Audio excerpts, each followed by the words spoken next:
underwhelming. I've seen Wolf of Wall Street. It's a bad idea. You'd be surprised. I'm like, the space where I'm comfortable public speaking is behind a megaphone. That's where I would shine. Yeah, totally. I mean, you could just do this. I might have the whole to. time. You should have brought one along and just use that. Like, give me a sign, give me a group of 10,000 people and a megaphone, I'll be fine. But there's something about people sitting silently and politely not reacting, looking at you, that's, I'm just like, oh my God, are you guys, is everybody okay out there? Hello. Hi. Hello. Good morning. Good You're morning. number one. I'm here. Wow. Yeah, number one. You Very are number cool. one. Oh, look at the swag. It's a cool bag. It is a cool bag. It's a really really good good. bag. I really like the graphic design. I appreciate you sitting in the front. Thank you. 'Cause we're going to move people to the front. It doesn't get any bigger. Being anywhere else would be really, really weird. If you're the only one we're Like a talking random to. corner. I'm back there. I don't love your lack of optimism about this. 1 point in favor, 1 point against. Yeah, sure. And what is your name? My name is Will. Hey, Will. Awesome. Well, where are you from? From New Haven, Connecticut. Nice. Are you Welcome Will? out. Wait, let me. Yeah, turn your I don't thing. know. Will. Oh, wait, Ooh. Elm City Communities. Yeah. It's Housing the Authority New authority. Haven. Yeah, all right. I used to work at Housing Authority New Haven. Did you really? Yeah, not for them. I worked for Edgemere Consulting, which is a management, public housing management consulting firm that did a variety of things. Interesting. I don't remember now exactly what project I was working on there. It may have been was there a Choice Neighborhoods development there? Or something? Probably. Yeah, I don't remember. How long have you been there? I've only been there 3 months. Okay, so this was like 10 years, maybe Yeah, and they've 8 years done ago. so much. They've done a lot of development, yeah. Many years. Well, that's cool. Well, I'm from Massachusetts, Beautiful. so Where in New England represents Boston. Okay. Yeah. That's fine. I've heard of Connecticut. That's fine. Connecticut's great. It's nice. You've got a good Hey. pro-housing organization. Are you connected with them? Desegregate? Yeah, How's it we going? did, Good. organizing last year. Oh, kick-ass. Oh, okay. So Pete is a friend. Hey, Raul. Yeah. Pete's great. Good morning. How you doing? I'm trying to. What's that? start why I'm here. Oh, God. Keep them tempered. Keep them tempered. Oh, great. Fantastic. Raul is the vice chair of the Board of Selectmen in the town of Brookline. Oh, and is fantastic. a candidate for the 15th Norfolk District. Hey, state rep. all right. Ooh, congrats. Thank you. How's the campaign going? It's going well. Fun. Well enough that I can be here. Yeah, I was gonna say, you're Great, yeah. looking very relaxed for being in campaign mode. Still working. I had I was chairing a meeting that was at 9 o'clock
Everybody, hello and good morning. Hello. All right. So this is the Building Healthy Organizations and Sustainable Movements panel. We're going to introduce ourselves in a minute, but want to do a couple of housekeeping things. Bathrooms are in the hallway around the corner, and maybe around one more corner, depending on the Yeah, I think so, Yeah. yeah. express gender of the restroom. When we do Q&A, folks will want to come up to this mic here so that it can be picked up by the simulcast. And the way that we're going to structure this, we are each going to talk for a little bit about 3 different stages of organization building, do some potentially asking each other questions, and then have a lot of time, probably like a half hour or so at the end or more, hopefully, Yeah. to have conversations with y'all and answer any questions that you have. One other thing I wanted to ask about before we introduce ourselves is thinking about stages of organizational development. I'm going to ask for a show of hands. Who is in an organization that is like a fairly established organization trying to figure out how to be a more sustainable but already fairly established organization? Okay. Who is in an organization in more or less startup phase right now? Okay. And who is in an and who is like thinking about starting an organization, but it's either in the very, very beginning or it doesn't even exist yet except for a glint in your eye? Or your Love Twitter that, account. yeah. Cool. Awesome. Cool. Yes. Well, with all of that being said, do we want to do some intros? Yeah. Let's do do it. it. I love it. Do you want to introduce Oh, yourself sure, first? I'm going to Or reverse start. order. Okay, cool. So my name is Sarah Weber-Ogden. I never got around to getting my little thingy, so I apologize, but I'm sure I'll stop by and get my little lanyard. I am a mother of 5 children, all 10 and under, and I come to this work through a deep commitment to creating a better world for them. Before I had children, I was very much hanging out in academic spaces in the Ivory Tower in Berkeley, California. And I had babies, and I was like, oh my God, I have to take care of a body. And then I looked around at all of the bodies around me and was like, these bodies all need taking care of. Oh my God. So that kind of changed my perspective. And in an instant, in having children, I became an activist. So I do, I orient towards this space more from an activist perspective, though I have been involved in developing large-scale cultural and advocacy organizations that have grown from 0 to $1 million operating budget within the first 18 months, and then also have had great successes and been a part of organizing more grassroots efforts that don't grow beyond $1,000 by design.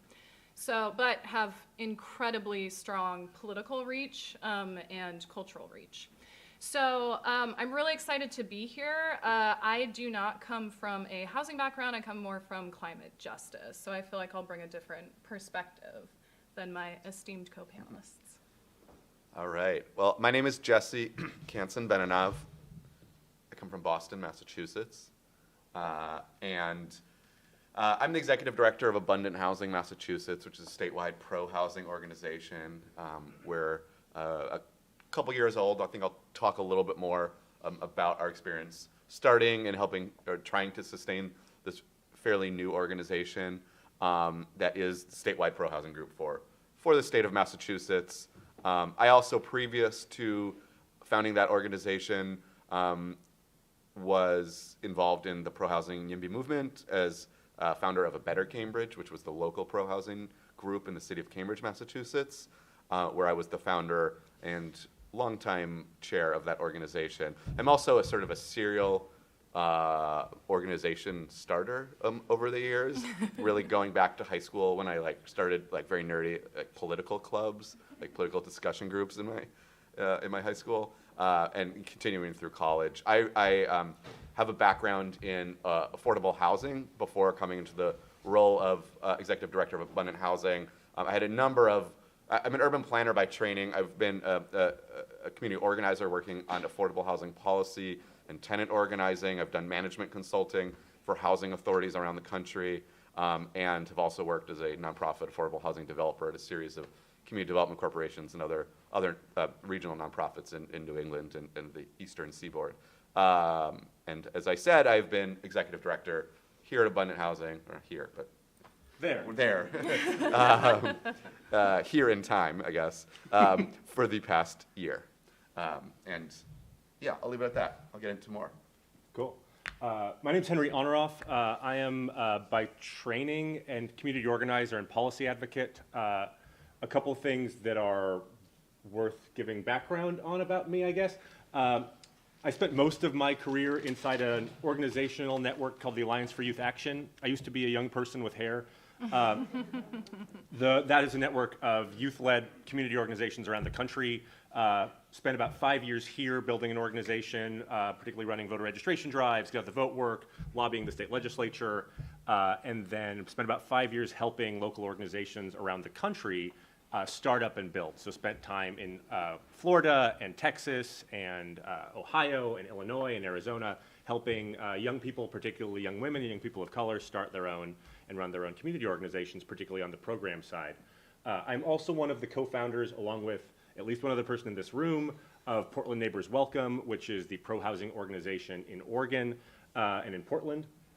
And in addition, who are the sort of quarterbacks behind the residential infill project, which I'll talk a little bit more about in a minute. And I'm also the lead organizer of the Welcoming Neighbors Network, which is an emerging network of America's leading locally rooted, independent pro-housing organizations around the country who are, I would say, by and large, the folks behind the majority of the most impressive pro-housing wins in the last couple of years across the country.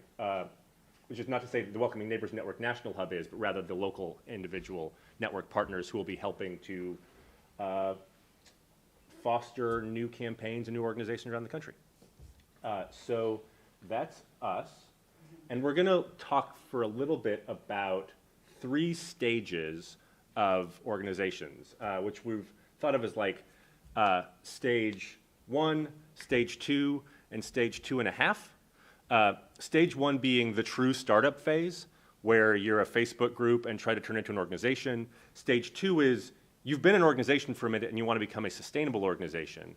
And stage 2.5 is you are that sustainable organization or in that process and trying to figure out how you relate to the broader ecosystem, which you could all bundle into being a sustainable organization, but it's a different enough topic. We wanted to carve that out a little bit.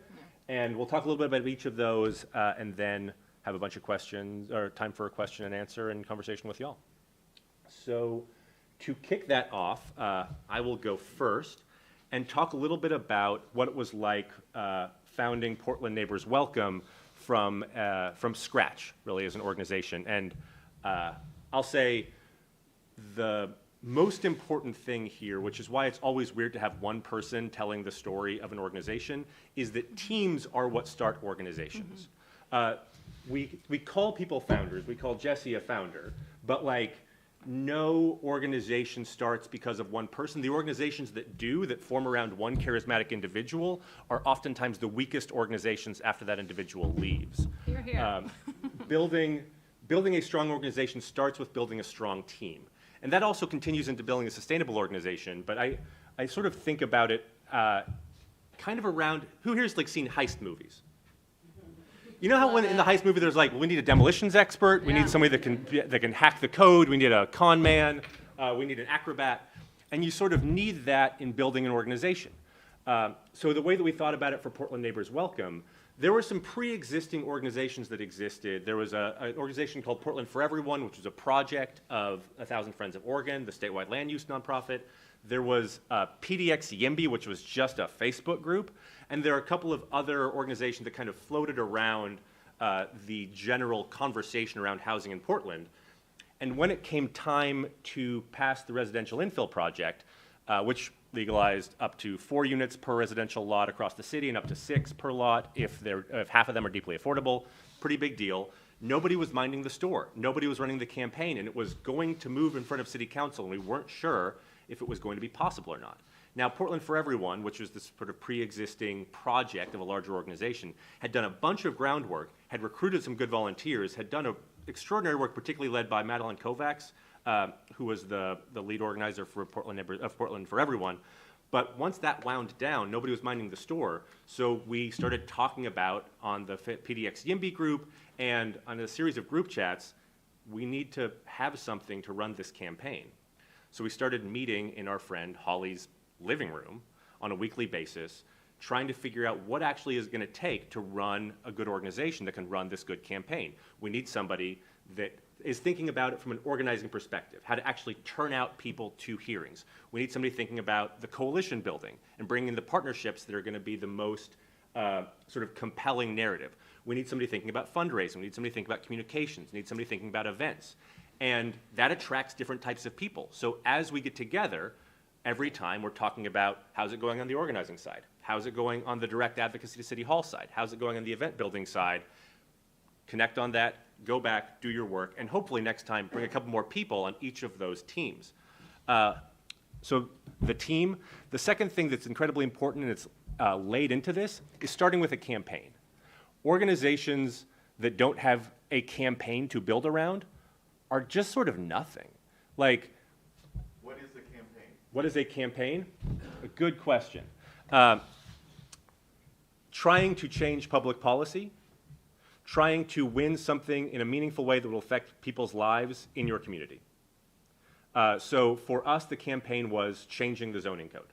Okay, so a very specific thing you were trying to Yeah, a push thing- at one organization. Yeah, exactly. Well, inside of a coalition, but a time-bound, something that is going to have a beginning, a middle, and an end. You know if you win or you lose, and you have a path to win on that thing.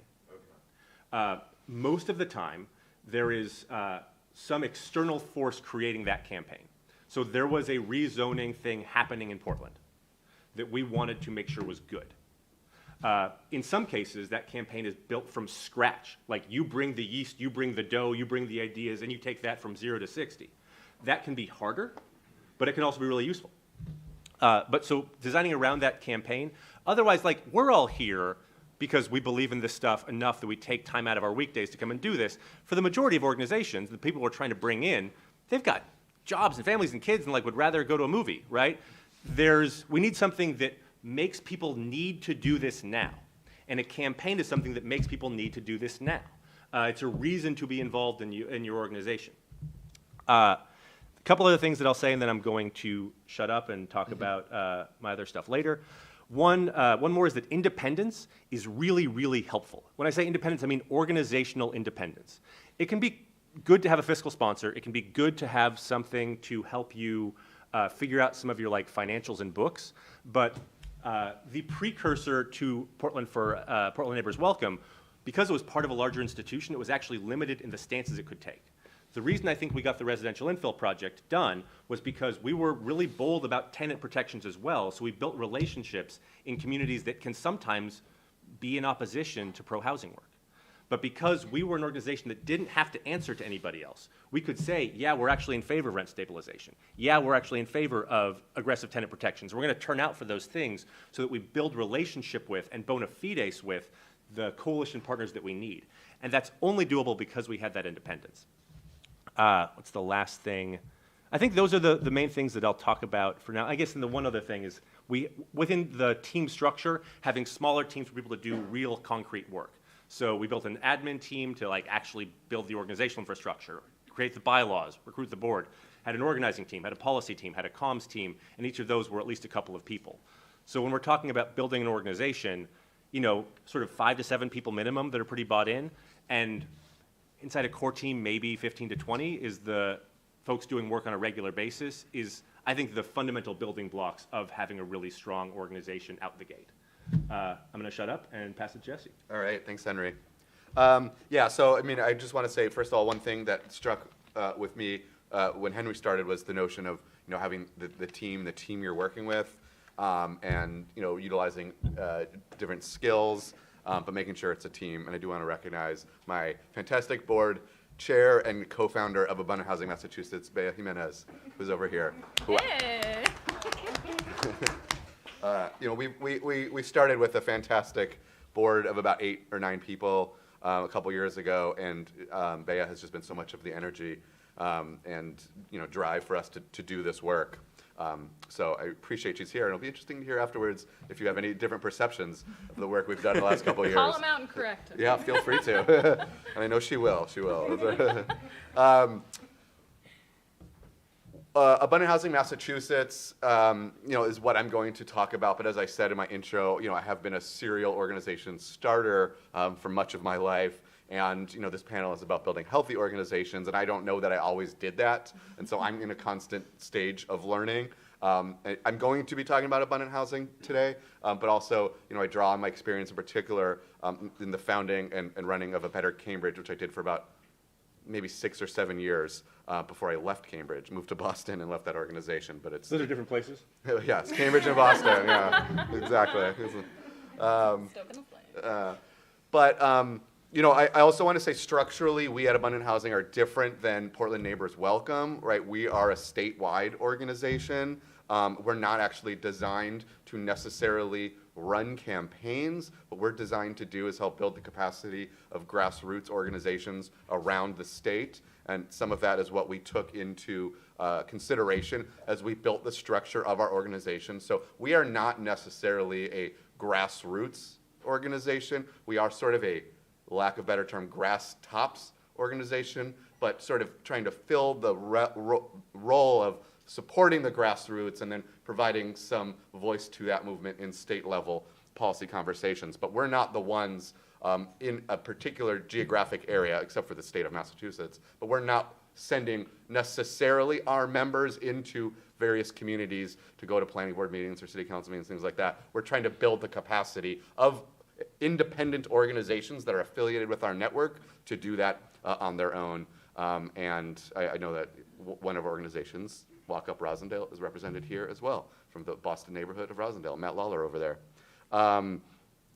So I just want to talk for a couple minutes about the sort of impetus and founding of Abundant Housing Mass. So like, as I've already said a couple times, I have been in the pro-housing YIMBY space for a number of years, running A Better Cambridge, ABC. And we were probably at ABC the first YIMBY group to emerge in the Boston area, or at least use that term and connect to some of the broader national pro-housing stuff going on. And we were probably the loudest and got more attention from like the Boston Globe and regional media as like the YIMBY movement was starting to build up. And I, as the leader of that group, for better or worse, got a lot of that attention. But what we saw was that there were other organizations around the greater Boston region that were popping up with very similar approach to advocating for more housing production, housing for people at all levels, zoning reform, et cetera, in various communities around the region. But we were not talking to each other. We would occasionally run into each other, but really felt like there was no one providing capacity to these, sort of mishmash of local organizations that had been sprouting up with similar missions and visions. And the first time we ever did anything sort of collaboratively, both as representatives of different pro-housing organizations in the greater Boston region, as well as some individuals who identified with the movement but maybe weren't affiliated yet with an organization, was when we hosted the YIMBY Town Conference in Boston in 2018. Bea and Matt were actually both on our planning committee for that conference. And long story short, in the process of doing that, planning that conference, even though, of course, it's a national conference, it was awesome to have people from all over the world, honestly, come to Boston for it. There was so much appetite that we noticed in the room, over the course of planning and hosting that conference, for a convener of pro-housing organizations across the region from Massachusetts. And so we were really influenced by that experience, and that conference was in late 2018. Throughout 2019, or particularly in the earlier part of 2019, we started then convening folks who had been part of the planning committee, but a broader group as well. I think maybe 70 to 100 people over the course of a series of meetings, and helping determine what would it look like to create an organization to play some of that role of convener of groups from around the region and the state, dealing with questions like what would be our primary focus, the mission, building out our mission and vision, and then to some degree, the structure of our organization. And that was an intentional effort to try to bring the people who were leading these organizations or involved in various organizations into planning of the organization, of our organization. But that became difficult to do because the key is that all of these organizations that we're trying to support need the support because they're volunteer run. For the most part, probably exclusively, I would say, our member organizations, we have about a dozen affiliates from around Massachusetts right now, are all volunteer run. So it's not like they had a ton of capacity and time to help plan and build a new organization while also just trying to run the campaigns on the local level in their own community and deal with stuff on the ground on a daily basis. So our efforts to be incredibly broad-based and inclusive in building this organization sort of waned or waxed and waned, whatever, throughout. I don't know which one is which. I actually don't know which one's which either. It's a flow. Yeah, it is a flow as 2019 went on. So ultimately, sort of by the end of 2019, we had to be like, all right, look, there's a core group of us who are committed to doing this work, and we were trying to be very intentional about questions around racial and ethnic diversity, also regional and geographic diversity is important for us in building our initial board of directors. But that's what it came to, is we had to filter down in order to actually get something done from about 60, 70 people and smaller groups to this core group to found this organization, to set the agenda, to work with an attorney to write our bylaws, articles of incorporation, and ultimately, in our case, for the structure we were trying to build, I think that was probably the most important thing, is just to really identify who are the core leaders. And we've absolutely grown since then. We now have about 300 individual members from around the state, a dozen organizations, about 1,000 people that we've engaged in state policy advocacy. But it was really about figuring out how's that core group of leaders that's going to do the work. And similarly, to Henry said, parceling out some of those responsibilities, and that's how we ultimately got it done. I think I'll leave it at there and get to some of the other stuff. I will just say a couple nuts and bolts things before I pass it on to Sarah. Is that it was so important for us to have a lawyer. Right? When I set up a Better Cambridge, we didn't, and from IRS issues to Massachusetts Office of Campaign and Political Finance issues, there were a lot of things that we were just figuring out as we went along, and there were problems with that. So having a lawyer that knows nonprofit law in your state and federal nonprofit law and just the process for establishing an organization was so important for us. And of course, you need money to do that, but that's maybe another thing we can get into later. And then the other piece of that is that I strongly, and I think Henry, maybe you're going to get to this. Yeah, I meant to say it before, but yeah. Become a 501c4. I think that's the best structure for our types of organizations, and we can get into more of that. But I want Sarah to have her opportunity to speak. Thanks, Jesse. Yeah, we have a lot to say, and we joked that we were definitely going to be able to fill up a 90-minute. We actually advocated to get a 90-minute slot. We were like, 60 minutes is not going to be enough for this topic. Yeah, I am also, like these guys, a bit of a serial organization startup person. My first organization I started up was in the Bay Area, and it was called Libros Libres Oakland, and we did pop-up free book giveaways in parks around town.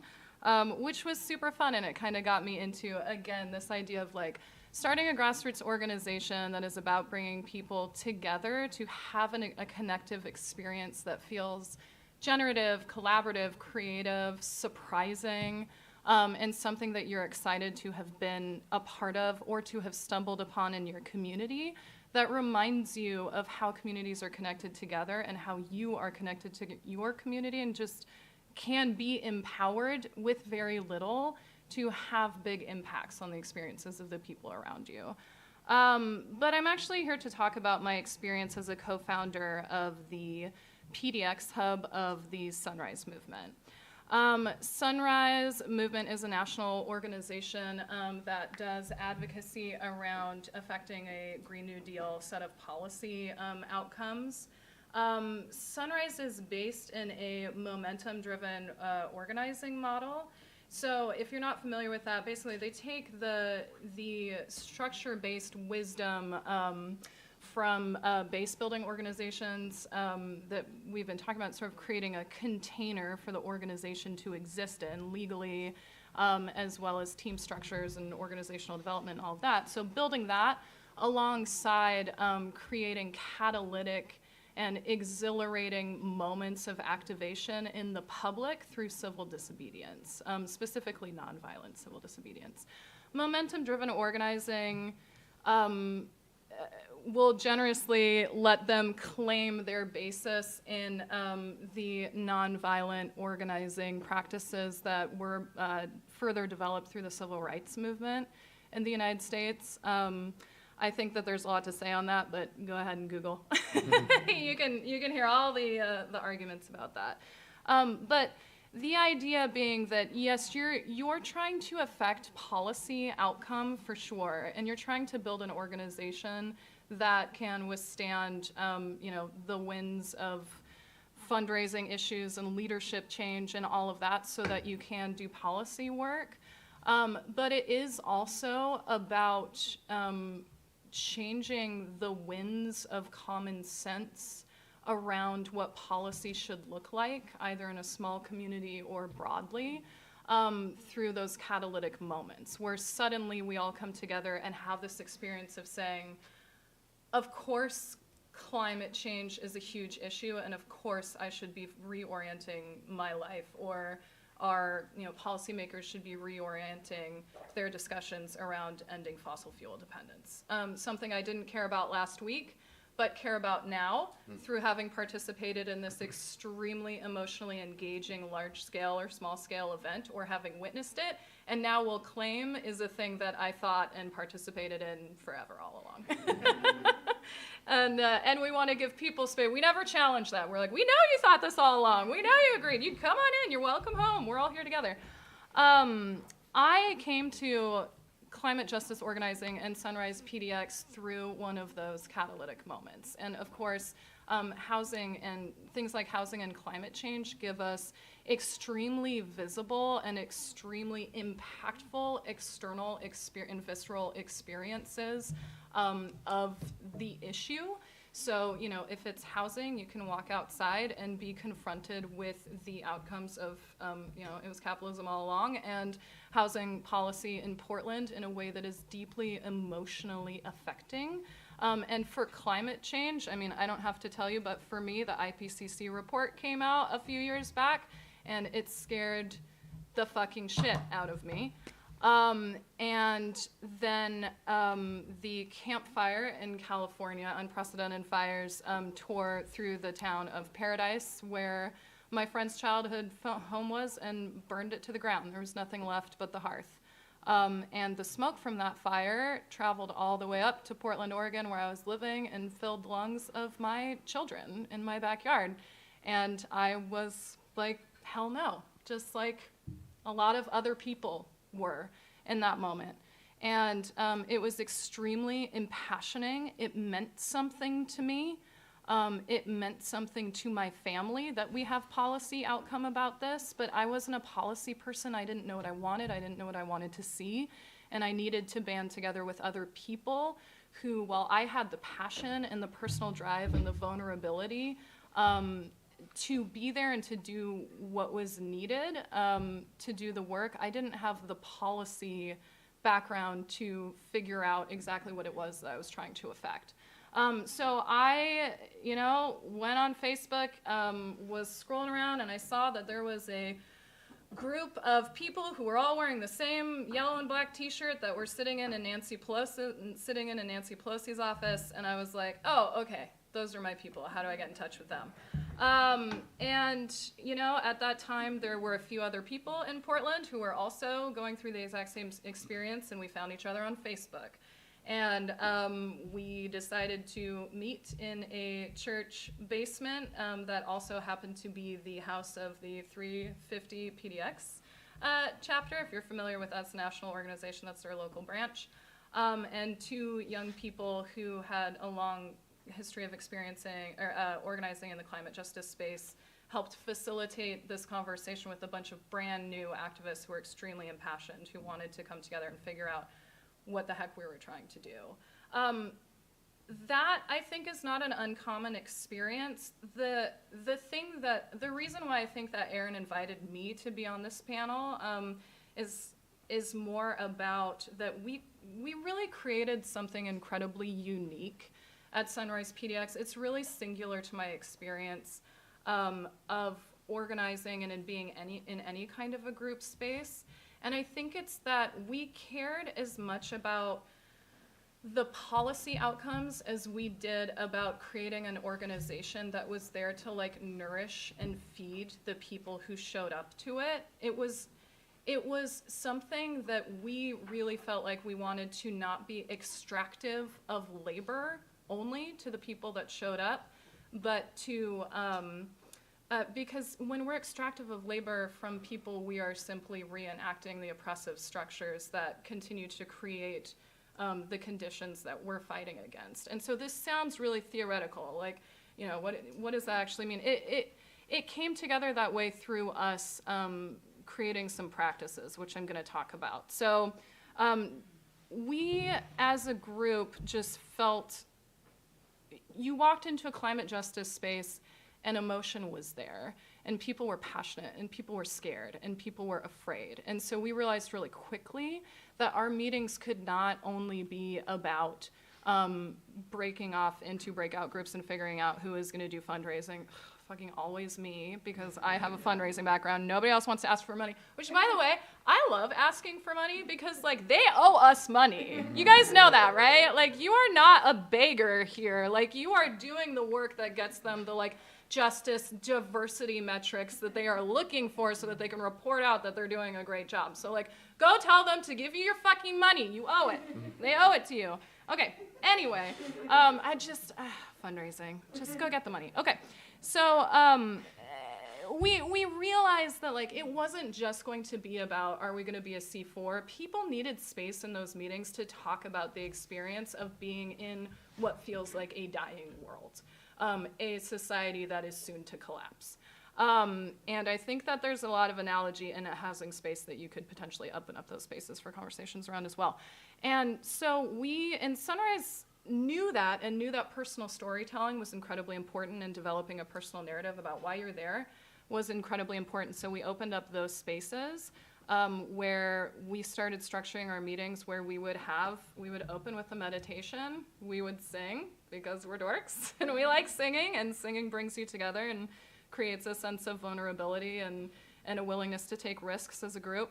And we would talk about the experience before and after we dove into some of the more structural stuff. And through those processes, we we sort of naturally stumbled upon something that I kind of intuitively started to call generative reciprocity, which is also a practice in community engagement. And there's a lot of scholarship out there that will give you a lot more information than I can give. But from my perspective and what I experienced sort of generating that really creatively and naturally in this space is that generative reciprocity in a group is when individuals are brought together by a sense that they have a shared vision, and then they create something new together that would not have been possible individually. That's all pretty basic. But the thing that marks generative reciprocity apart is that the thing that they create emphasizes the interrelatedness of each of the individuals, the world, and the society around them. So we created a space through a couple of different practices of generative reciprocity where each of the individual was known in their wholeness, and then their needs for being there, like what they were trying to get out of being there, were known to the group. And so we could then nourish that and feed that and keep bringing them back, and then engage their whole person in a campaign, or in the development of policy, or in the development of figuring out what kind of a leadership model we were going to implement. And I think what the definition of generative reciprocity and what it looks like in different groups is going to depend necessarily on the actual individuals in the group. So your people showing up in their wholeness are going to bring themselves to that space and generate that definition. So I can't tell you what that would look like for you. I will tell you in the next sections about what it looked like for Sunrise PDX. Like, this is my theoretical part, and then I'm going to move into the like what it actually looked like. So don't worry, I'm not going to talk like this the whole time. But we created that, I think, through a sense of practices. So first, a practice of imagination and creating space for imagination. So allowing the space to be one that is not put a lot of pressure on by needing to show up already knowing and understanding everything, but actually being able to imagine, brainstorm in an unbridled, unabashed way, and sort of loosening yourself as best you can from whatever our limitations are, and starting with truly what is the vision that we're trying to create, what is the world that we're trying to create, and then how can we work backwards as a group from there. So like one of our first big... Sarah, we're like way behind on time. Oh, are we really? Oh my God, I'm so sorry. I will talk for 5 minutes. Okay, and then the second one is radical inclusion. So really quickly, local activist Aubrey Gordon, who is a fat activist, white, queer, cis lady, says, failure to make a movement accessible is failure to make a movement. So I'm not really interested in hearing about diversity, equity, and inclusion if that's not something that you are developing through individual conversations with each and every individual person to actually finding out what their accessibility needs are to creating the space work for them. Okay, I'm done. Sorry, I'll be briefer. No, it was so good. I feel bad saying anything. No, please stop me. I'll talk forever. I'm the worst. We're supposed to have a timekeeper. I know, forgot to and do that's, that. again, my fault. I think we're. Should we do that? No, go ahead. I was like, there were a couple things about containers before we move on to the next thing. And I think Yes. maybe we'll like speed through the next thing so we can spend Yeah. more time with questions. But like, you'd mentioned C4s, you'd mentioned containers, and I like to be like a pig in muck for a little while after you spent time in the clouds. Like, I was very cool clouds.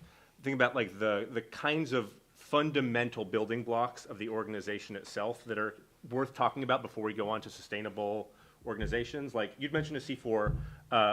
Can you say why you like a C4? I'll say why I like a C4. Do you want to? Yeah, I mean, I think for us it was a challenge between C3, which would have potentially opened us up more to like some of the traditional foundational money, and the flexibility of a C4, both in terms of lobbying, political activity, and some of the reporting, and also Massachusetts basically doesn't do anything to C4s, and so we don't have to deal with some of the organizational stuff at the state level. So that was probably what it is for me. It's just the flexibility that provides you, and you're hamstrung by a C3. Yeah, it just feels like at a startup phase, there's so many things that it feels like you have to do a bunch of stuff to become a real thing.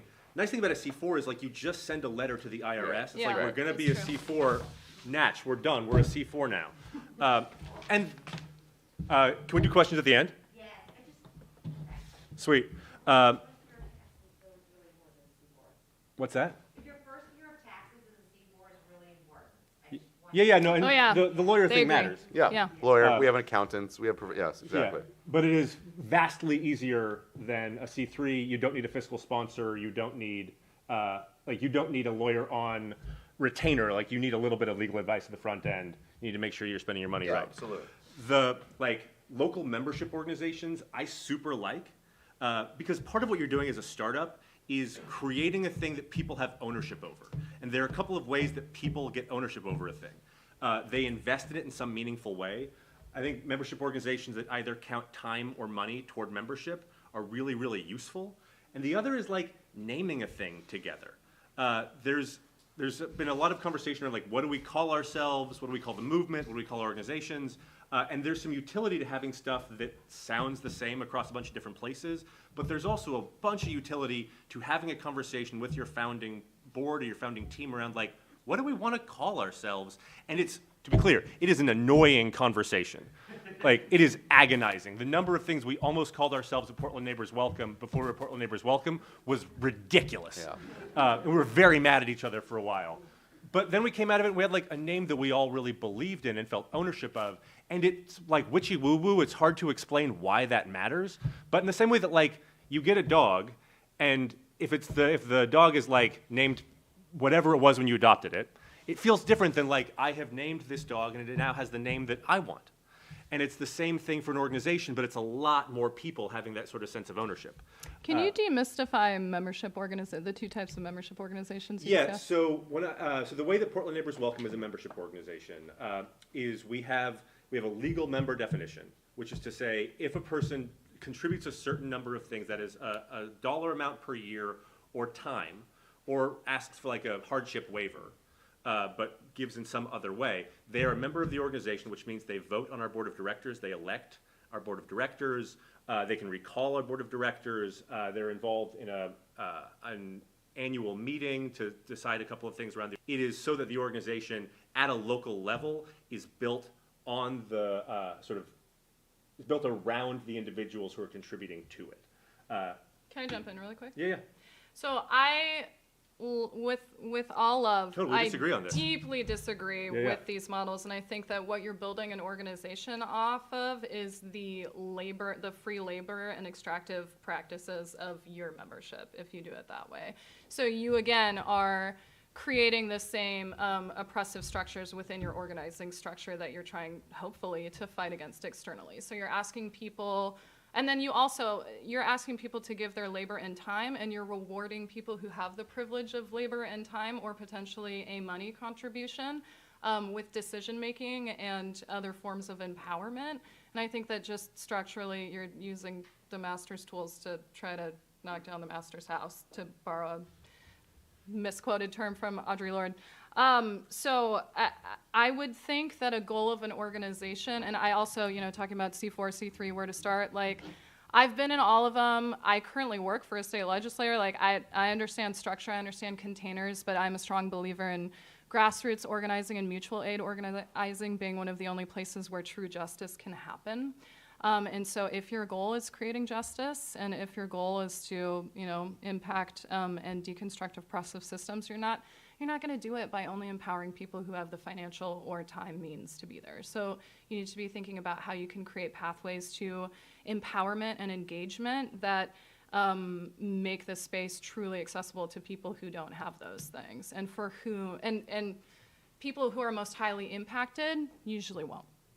So, yeah.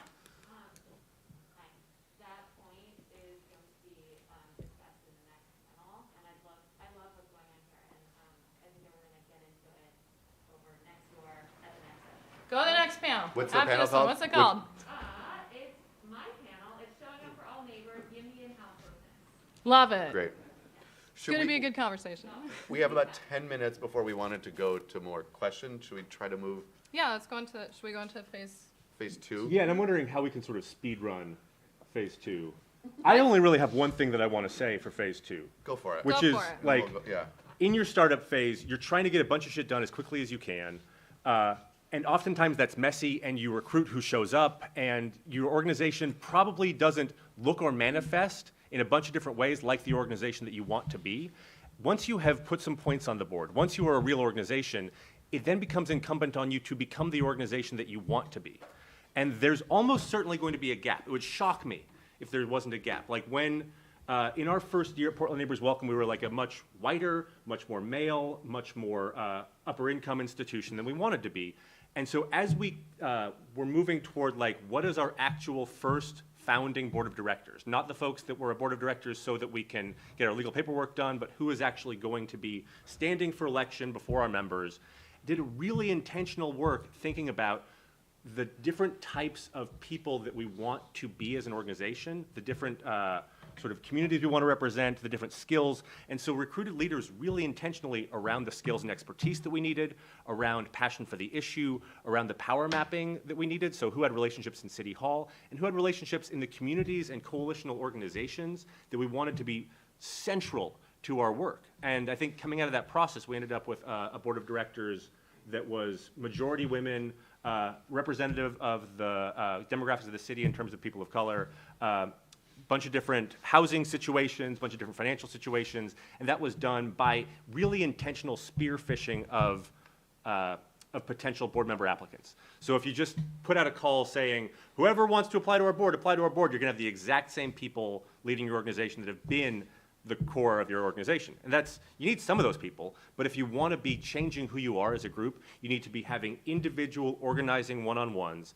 having relationship building, sitting down, talking about where you come from, asking where they come from, trying to build relationship to move into the organization as you build that board of directors locally. So I think that is the most important thing. Once you have the organization moving, doing the intentional recruitment at the highest levels of your organization, at your board of directors, at the people that are the financial fiduciary stewards of your organization, that's who you want to be bringing in to make sure that you're manifesting who you want to be. Thank you. So folks are clear, the second phase that we are talking about at this point is the sort of question of what is it like to take the organization from just that pure startup mode to more systematized and sustainable. So that's how we've framed it. I think the point that I want to make in this section is mostly around long-term sort of vision, not just for like what your theory of change is and what policy interventions you want to support, et cetera, but like the structure of your organization. So we were founded in early 2020, although we had a small pot of money to like pay for a lawyer and things, an accountant, things like that. We envisioned ourselves, even as a statewide organization, as primarily, if not, well, maybe primarily, just as a volunteer-run organization. It was a volunteer board of directors. I was the first board chair, and we designed our board committees, ways for members to engage based on what are some of the skills that are generally filled by staff or consultants that we didn't have money to pay people to do, and so sort of built our structure around those skills. So like a finance committee, a fundraising committee, et cetera. And that was fine in our first year, which admittedly was also waylaid by the fact that we were incorporated in like April of 2020, right? So we had planned a big launch in April, whatever. So like pandemic happened, it was hard to do much of anything, but we were designed to be a volunteer-run organization. Because of work that we did during that year, we had the ability ultimately to professionalize, to hire staff, ultimately myself as executive director and Cassie Infante, who's here at the conference, as our statewide organizer a few months later. But that actually meant that we had to build up an entire infrastructure to both support a staff and to sort of rethink the role of the board in some ways that we didn't necessarily need to fill in some of the skills that staff would then have, the expectation to meet, if that makes sense. And so it's been a year that I've been on board. We've become sort of more systematized and sustainable by hiring staff, trying to re-envision some of the skills and geographic representation and such of our board members. For us, we were very greater Boston focused, but as a statewide organization, very important. And that was helpful to start the organization and have that initial board of directors. But to be a statewide organization, you actually need to have people from around the state. We have a smaller state than many, so it's a little bit easier, but actually not that easy. Can you just holler to like the other towns? Basically, yeah, right. You just yell from the Cape to the Berkshires. It's that small. So it's I guess just the point is like we were unprepared is quite the word, but like we didn't set up our structure to be a staffed organization. And so we are still figuring some of that stuff out a year later, a year into my employment at this organization, down to the level of sometimes continually needing to tweak our bylaws to give, the staff authority to do certain things.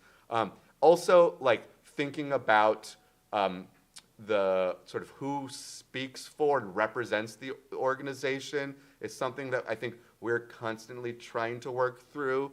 I sort of alluded in my intro to like when I was running A Better Cambridge, which for whatever reason sort of emerged as the first recognized YIMBY group, or at least, as the YIMBY movement was emerging nationally, and Boston Globe wanted to be like, well, who's doing that here? It was A Better Cambridge, and our structure there was very much that like I was the face of all of the work, and that's something that, I don't know, that was not necessarily always healthy for that organization because it wasn't just me doing the work, and so we needed to think about that, and it's something that we're trying to grapple with at times here at Abundant Housing Mass as well, I think both in terms of my role and representation of the organization, I think Bea has been a leader and recognized regionally as a leader in this work. And so thinking about like, what do I as the staff do? What does she as the board president do? And then what is the other role for other members of our organization? Either our organizations, you know, if the Globe comes to me for a comment on a development in Roslindale, you know, I can make a comment, but I should probably send them to Matt or the folks at Walk Up Roslindale as well if they're not already in touch. So just thinking through some of that stuff and that structure, the representation, and thinking about it from the beginning, even if you don't think you have the money yet to hire staff, if you have the vision to hire staff, you can sort of build your initial structure around that. I hope that's clear. I'm going to leave it at that for now. Probably other stuff that I can get to in the third. Okay, I'm gonna try to be really mindful of my time. Yeah. We joked we knew this was gonna happen. Okay, so phase 2, what was it like taking the organization from pure startup to more systematized and sustainable? I think that at this point, it's important to look around the room, and if you on your team are a majority white, cis, male, or cis female team, you need to ask yourself whether or not you need to form an organization, or whether or not, if you look around in your community, there are not BIPOC, queer-led, frontline-led groups for whom you should throw your energies behind. And if you go through that process and decide that you do in fact think that there is a gap that your organization can fill, and that you can that there is a need for you to set up a brand new and unique organization, that first and foremost you are understanding the work that are being done by frontline-led organizers out in the space, and understand how your organization is going to support their work or work alongside their work, what that's actually going to look like, and open up intentional conversations internal to your organization about that. And then if you intend to diversify your organization, I would just really pause there, because if you're coming from a place of organizing to bring people in to diversify an organization, that can be an incredibly traumatic and violent experience for people from marginalized identities, because they're entering a space that is in fact structured and centered around white folks, men and white women. So I would just say that, like, now's a good time to just pause and think and really kind of have a come to Jesus moment about whether or not you're bringing something new to the space that is needed, or if your organization can actually act as a foundational and support piece to other efforts that already exist. And then yes, all the important stuff about board development and all of that is really cool too. Yeah. So I actually really love that point, because I think that oftentimes we pull ourselves into a knot trying to bring as many people to the room as possible.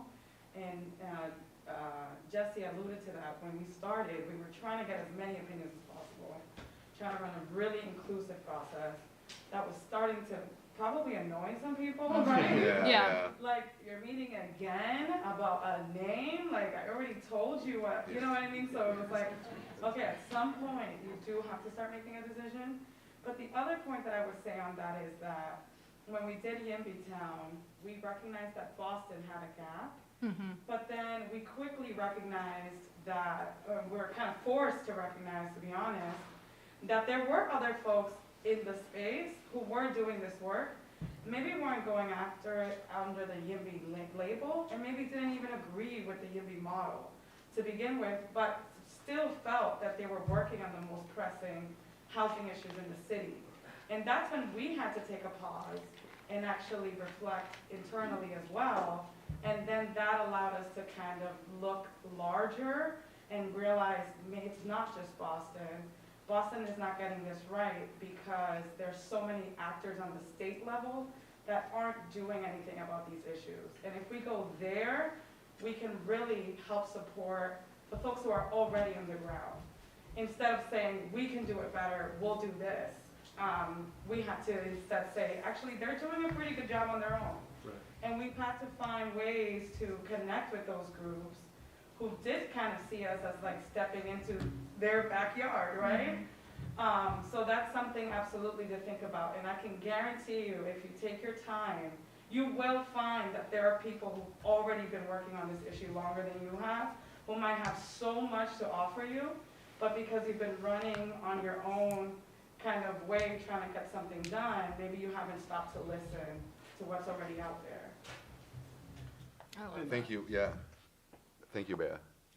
Sorry. Oh yeah, I was just like, it feels like that's actually a pretty good transition Yeah. to Yeah. the last piece, which I think let's talk about it for like a couple minutes and then turn to questions of Yeah. how do our organizations fit into the broader ecosystem of pro-housing work. And my sense, and I think I can say this in a couple sentences, are the partners that we need to win pro-housing victories will show up for you if you show up for them first, if you demonstrate respect and genuine care for their priorities, and you show up for their priorities. As an example, we needed tenant organizations to show up for residential, to be at least neutral, if not in favor of the fourplex legalization here. Also really care about that work. And so the first thing that Portland Neighbors Welcome did before we did any pro-housing activism was we showed up for this thing called the Fair Tenant Screening Ordinance, which was, and basically it was an ordinance to make tenant screening fairer. It stood for a different thing, but that was effectively the idea.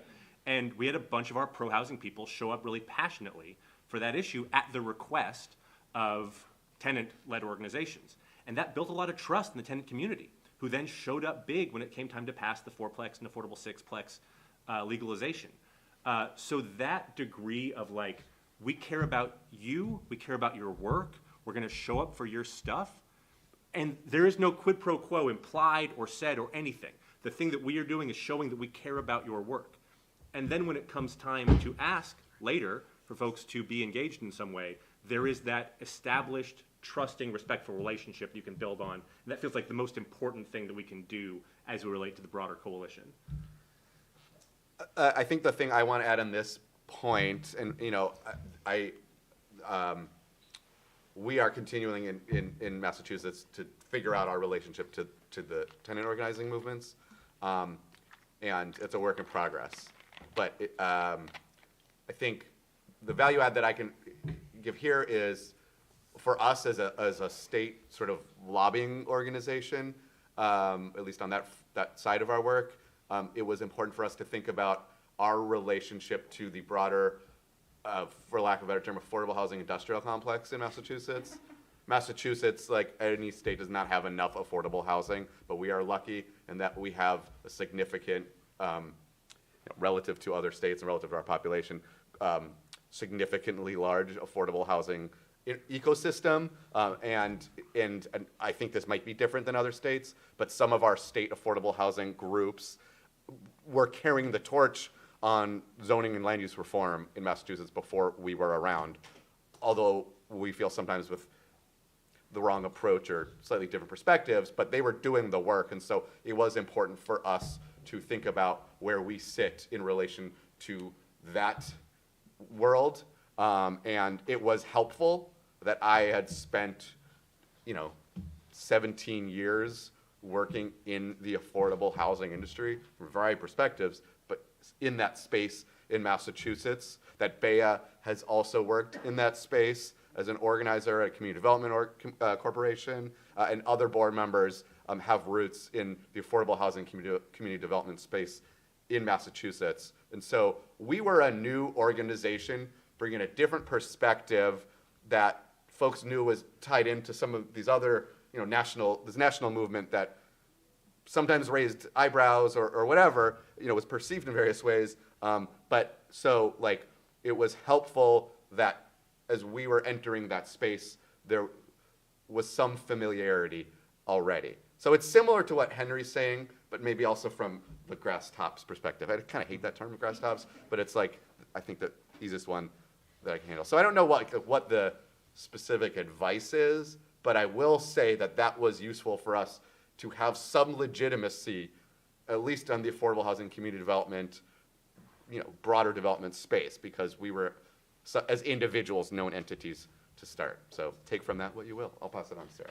I think agreed. Great points. I think the only thing that I will add is simply just anecdotal, which is that with Sunrise PDX, we definitely went through a period of trying to figure out how we were going to prioritize the campaigns that we produced, because we did decide that, there was a gap in labor.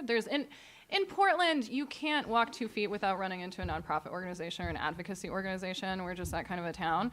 So we were like, we may not take the lead on a lot of campaigns, but we will certainly be able to be a space to provide energetic and well-trained labor to campaigns that are being led by other folks. So we would always set ourselves like a certain number of campaigns that we identified that we were not leading, and would show up for those. And so like the number of times that I grant wrote for organizations that had nothing to do with Sunrise PDX as a representative of Sunrise PDX, or did event production for protests or whatever it was, not even wearing my Sunrise PDX t-shirt, like that was sort of the vast majority of the work. And then also that we worked with those organizations who were BIPOC and frontline led, who were expending a lot of energy in other spaces, but needed just some additional labor to show up in other coalitional spaces, because they're doing that coalition work too, showing up for other organizations, but don't necessarily have the capacity to create, trusting relationships where we could then create coalitional spaces that could come to them in ways that work for them. And that was just about negotiating with the individual organizations, like how they wanted to engage in a space and what they needed from us to make that happen. So yeah, I think just agreed. And it's going to depend on your hyper-local context and about just being a person who's like open, vulnerable, and trustworthy. I think that's an important piece that I wanted as an undercurrent, that the hyper-local context. Yeah. I just think like we're structured at Abundant Housing in a way that we're trying to support those organizations on the ground and help see the creation of new ones, but giving them the independence to do what they need in the context of their communities. We have, like any state, a broad diversity of like what it means to be a city versus a town versus a suburb versus whatever. And that's really important.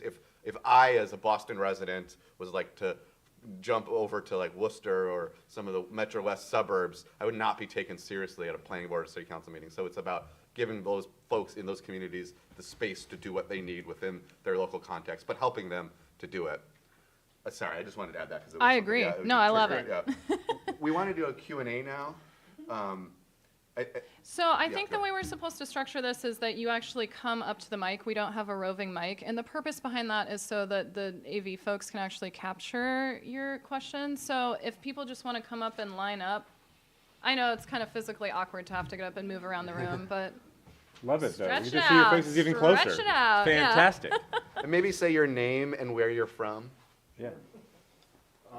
Hello, everyone. Hi, everyone. Welcome, panelists. My name is Raul Fernandez. I'm actually here with the Abundant Housing Mass Group. I'm elected official locally, also running for state rep in Massachusetts. My question was about, I guess, sort of movements and moments, and thinking about all these moments that arise while you're in the process of moving forward an agenda, well thought through agenda, but then this thing happens that's either in the news or a crisis moment. I mean, we saw this in 2020 with the murder of George Floyd and how that sort of impacted, I think, all of us and all the kinds of work that we do.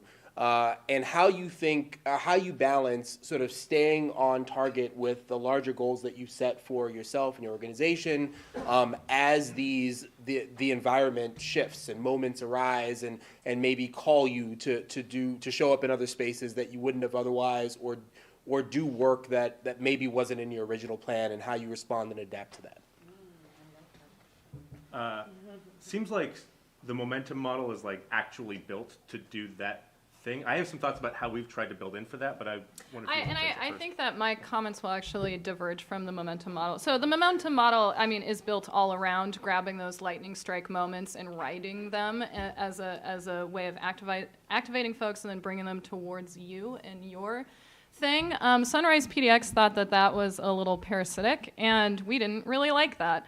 And maybe I'm mischaracterizing it, but that's how we thought of it, and we like to be anti-authoritarian. So we, except you're Miller. So we definitely saw that all movement spaces that were based in justice actually are, climate justice is about all types of justice, and that we will not achieve the world that we're trying to envision without those other pieces. So when the Black Lives Matter movement had an extremely energized experience this past summer. Time is meaningless. I don't remember if it was this past summer.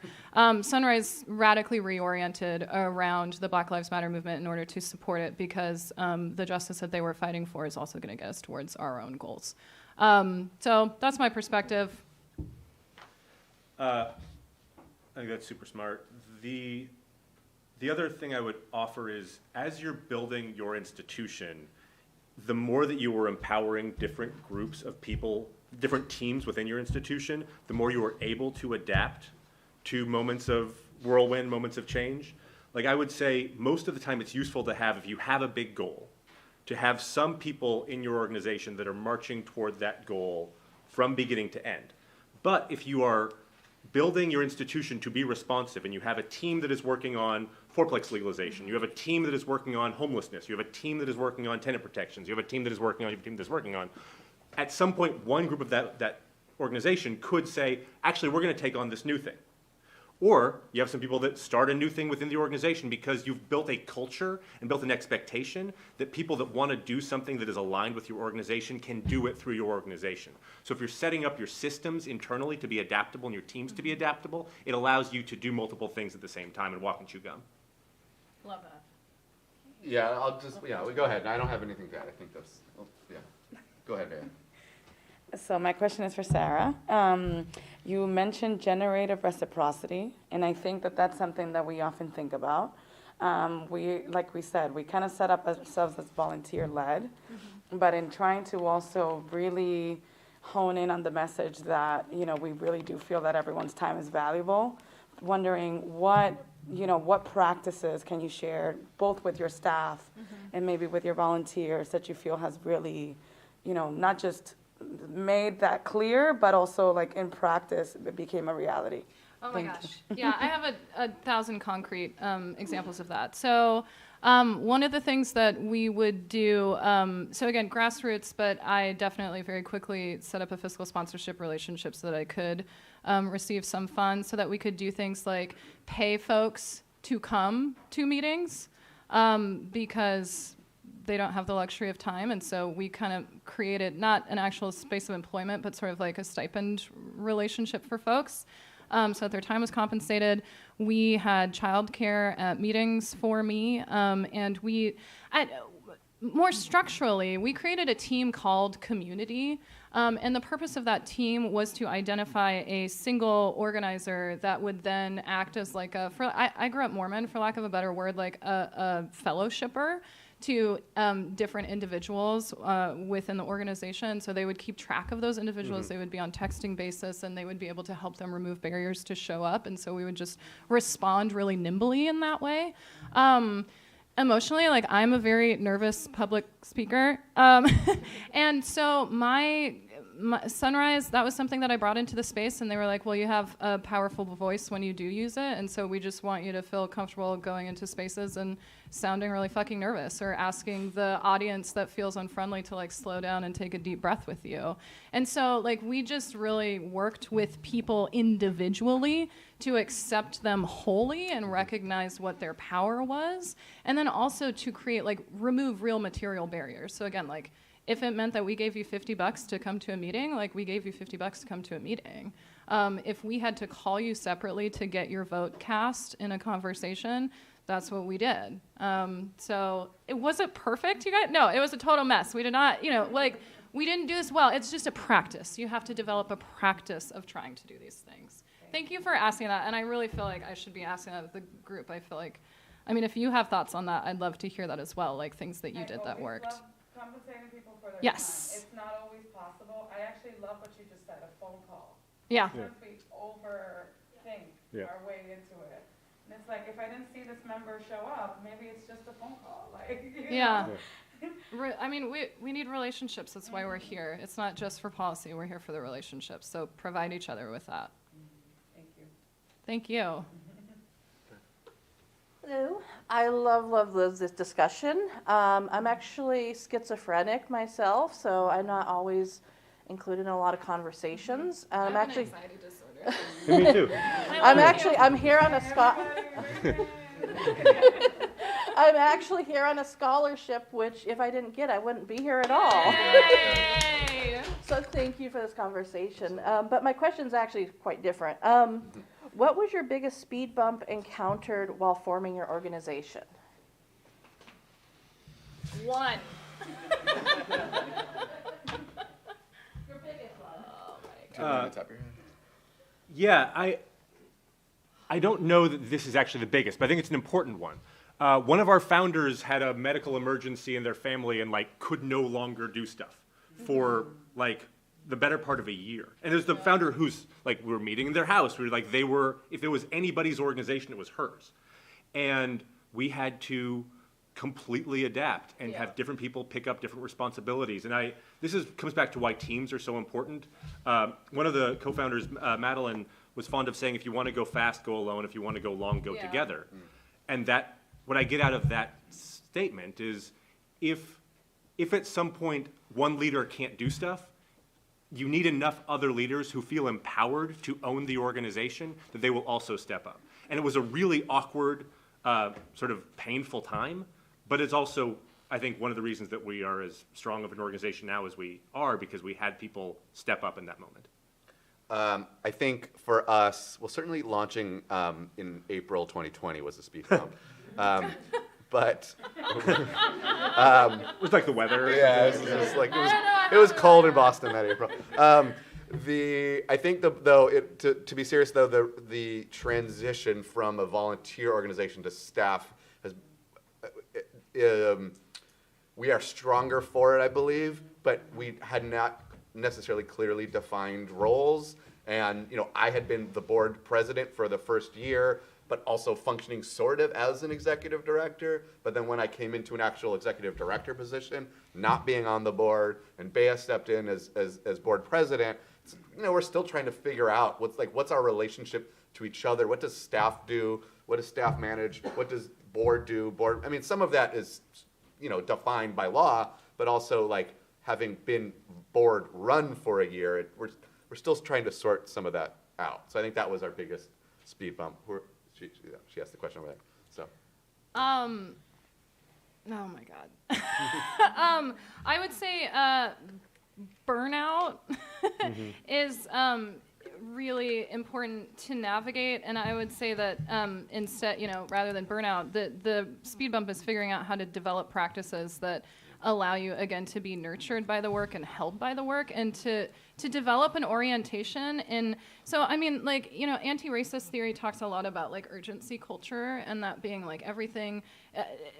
Things have been underinvested in for so long that we feel really activated to solve it. No, and we burn ourselves the hell out, and it's very product based and very extractive and all this kind of stuff. And so getting yourself to recognize that going slow, if you need to, is okay, and then also that that going slow and focusing on how you're doing the work and holding the people around you is the work also. It's an end in itself. Yeah, burnout sucks. Do your best. Love each other. It's hard. Hi, I'm John Mind at East Bay for everyone. So political endorsements and political work. So you two talked about C4s and specifically named flexibility. Part of the flexibility is getting involved in political campaigns is not blocked off. Sometimes we find that makes politicians really sit up and take notice, even if we aren't making the endorsements. It can also be an infinite drama factory. It also takes up a lot of energy.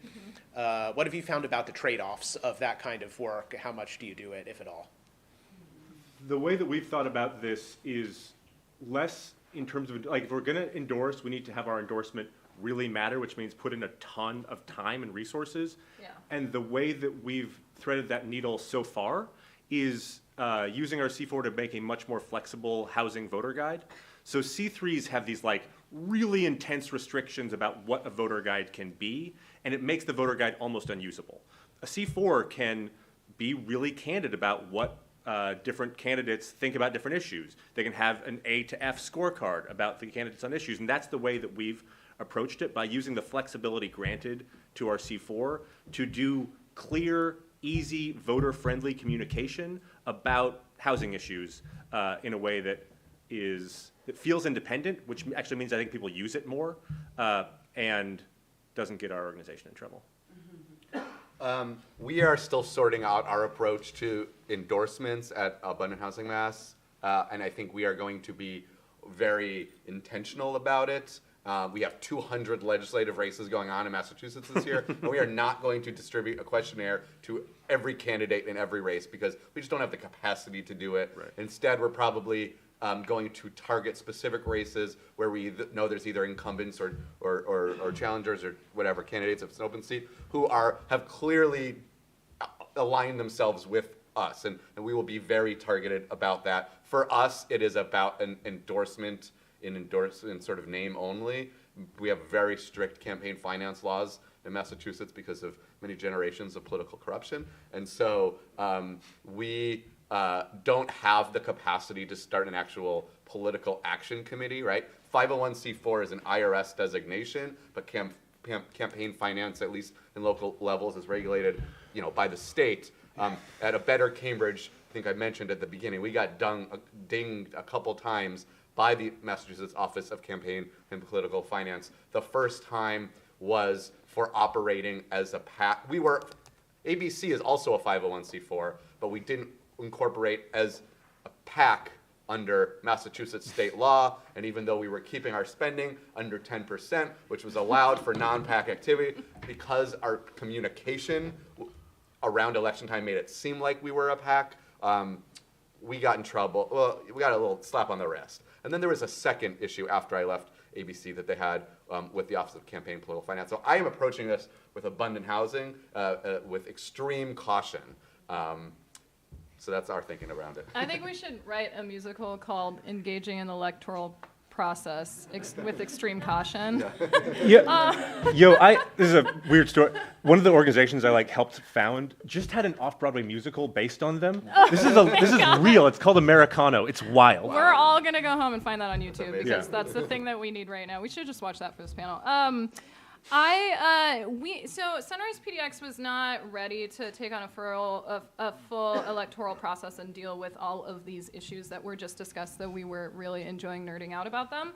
And so instead we did what we did best, which was be a little irreverent and a little spicy, and we just decided that we wanted to enter into the Portland mayoral race and hosted a mayoral climate debate and it one of the best events I ever envisioned and produced.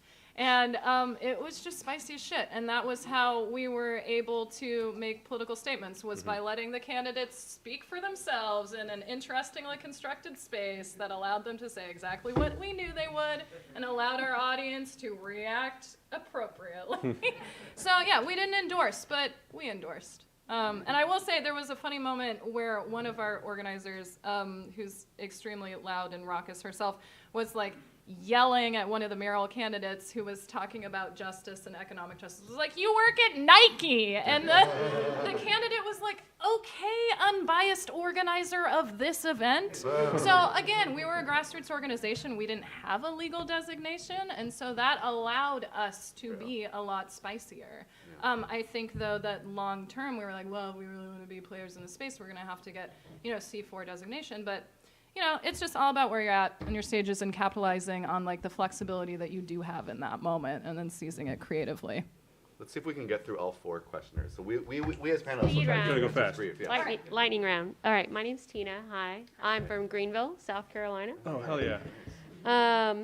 This is kind of a multi-part, how do you deal with these multi-level groups if you have a kind of a coalition style where you've got, citizen engagement, kind of that periphery group, you've got organizations, then you've got elected officials, that you might even have employers who you're bringing around, because we're part of kind of a YIMBY group. It's called Impact Greenville. It's land use, housing, and transit where it intersects.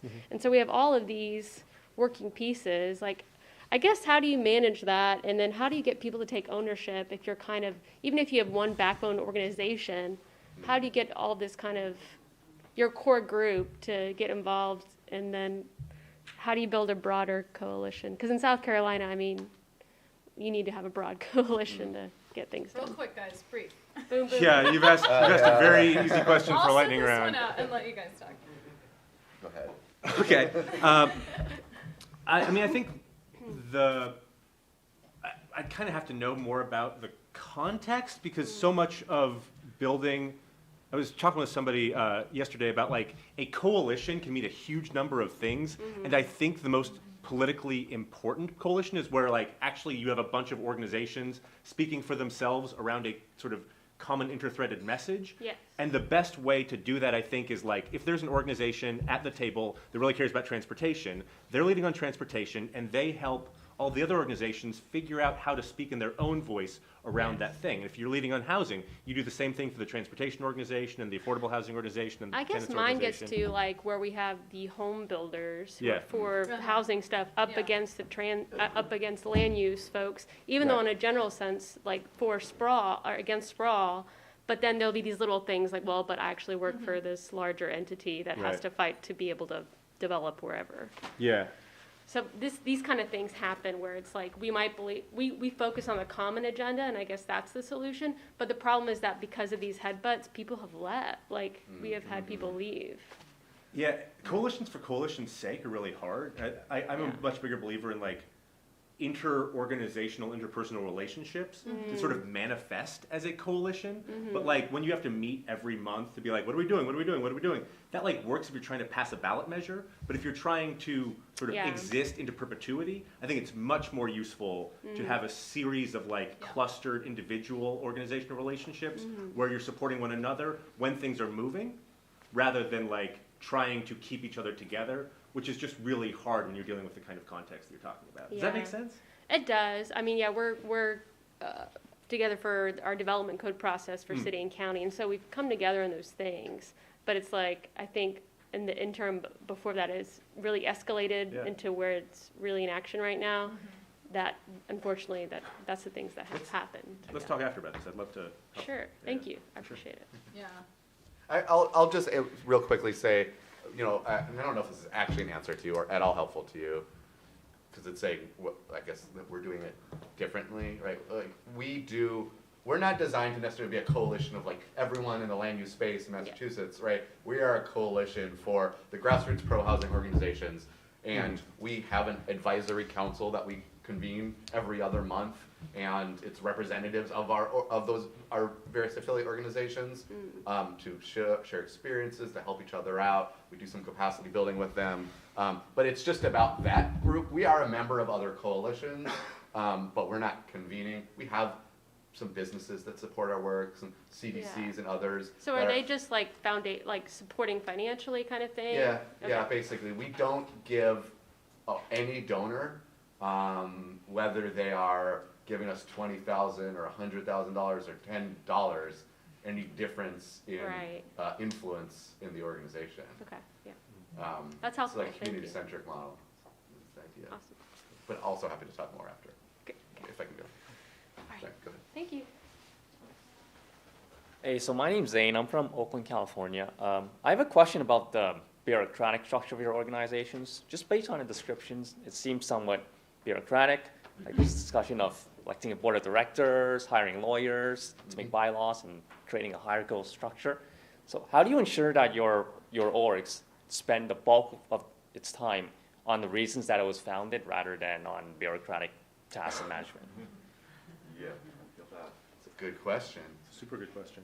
I have a lot of feelings about that. You didn't answer the last one. You answered this one. Okay, I'll go really quick. So from a fundraising perspective, one of the things that happens a lot in fundraising is that they want the bulk majority of your funds to go through to program, right? So none of that administrative stuff that we don't want to pay for because it's not valuable to us. We just need to extract justice diversity metrics from your organization. So we're only going to pay for the programming. And of course, that's an ungenerous way to put that. We also want like services and outcomes and all those kinds of things. So I, again, would say, like, I understand that navel gazing is something that we are pejorative about, but I think that, again, we need to focus on examining our structures and thinking through them and bringing them into alignment with our organization's values. So I don't know that I would make it a goal not to do a lot of that work.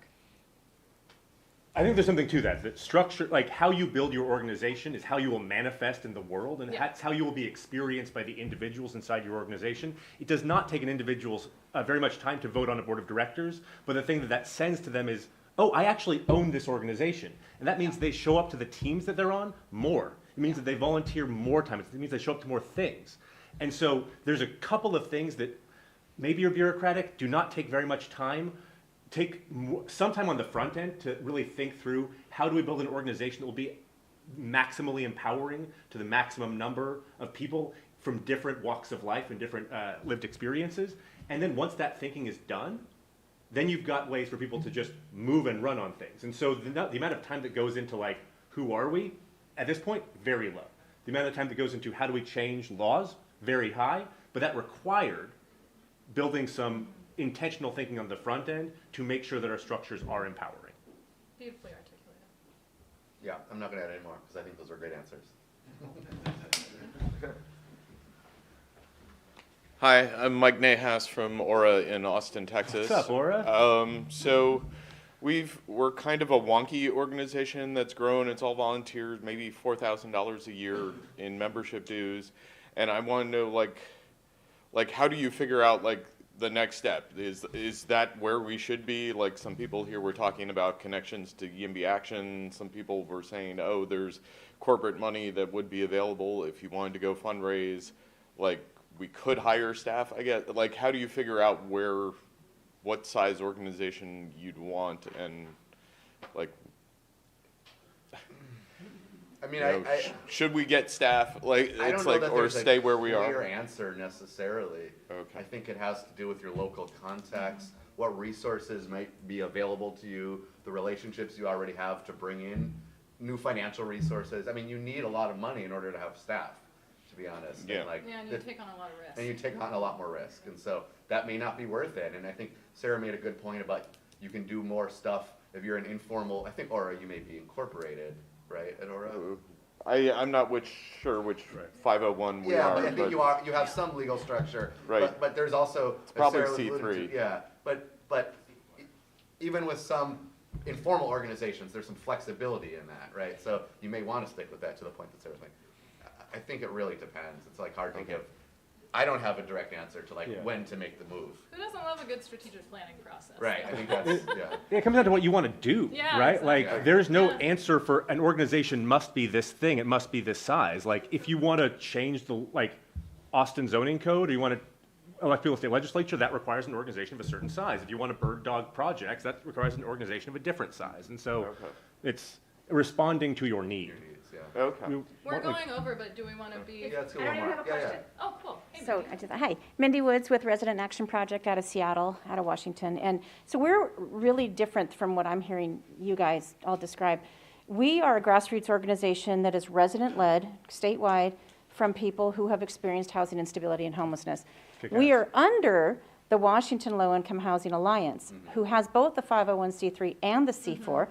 We have made sure that we are on the boards of either and or both organizations, so we can have that political side of things and endorse our housing champions and or support them in their campaigns and not be, held back by the legalities of that. And then we're also on the Housing Alliance board. But we really, they have really given us the autonomy so we can create our own legislative agendas. We often are aligning with them. They're really starting to recognize us. In the beginning, they kind of didn't. I think it took about 4 years before they really started to see the value as we were creating policy change in our state. The burnout, we've gone through that, and certainly COVID, when we're not able to meet in person, and then the equity issues of people who didn't have internet access, people in rural areas. Eastern Washington is far different than Western Washington for sure. So we are kind of in that restructuring mode right now of regrouping, where we've kind of taken that 2-year, not necessarily hiatus. We were definitely involved in the political side of things and policy change, but just kind of regrouping. So I just wanted to offer that as, it's a different way, but it's been super effective, and we've had some major legislative wins in the last 4 years, for sure. Wow. Mazel tov. So, That's a great addition, and certainly the relationship between 501c3, C4, and having both Yeah. is something we didn't really get into, but I know is a model that others do. yeah. do And then I follow. will also say too, that we're really training up the trainers and funneling them into offices, elected offices, Right, on right. all Yes. levels. So that's a really cool, That's awesome. cool key too. Parting thoughts Thank you, from Oliver. Yeah. Panelists? Thank you. I move that we all go get a drink and we'll learn a lot more. Yeah, about right. language. Thank you all. Thank sure. you. One plug for folks that want to connect after this.